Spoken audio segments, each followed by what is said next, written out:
Quitting. Should we quit? Should you stop? Should you give up? I tell you what, I've been taught my entire life that quitting is something you never do. You never, ever, ever give up. We've all heard talks about that. The other day, I was listening to one of my mentors, Darren Hardy, and believe it or not, he said, quitting, maybe it's a good thing. This blew me away. But he gave 5 good reasons or indicators when it might be time to quit. Here they are.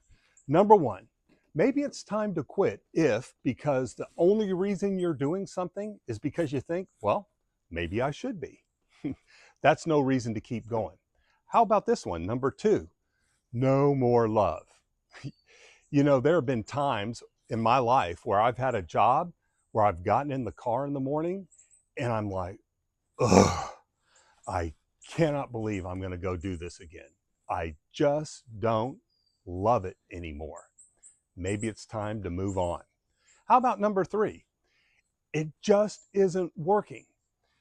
You know, we've all heard this saying, doing the same thing over and over again, but expecting different results is the definition of insanity. Well, I have caught myself many a time in a project or something I'm working on, doing the same thing over and over again, but not getting a better result. It just isn't working. Maybe, just maybe, it's time to quit.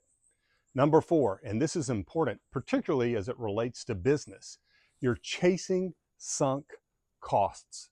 So whether it's the cost of your time, your effort, your energy, or your money, you keep investing all of these things, but you're not getting the return on investment you expect or need. Maybe it's time to stop.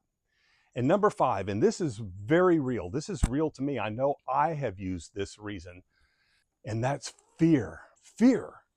The fear of quitting can really paralyze you. You know, whether it's the fear of what someone else might say, what someone else might think, or you're just so secure in your job, a relationship, or anything else that it's just frightening to quit. If that's your reason for not quitting, maybe it's time to take a really hard look at it. So anyway, whether you're doing something because you should be, you've lost the love for it, it isn't working, you're chasing sunk costs or fear, I'm going to challenge you to think about it. I'm going to challenge you that maybe you should just stop. Stop and move on. You know, moving on might be the most courageous thing you ever do in your life.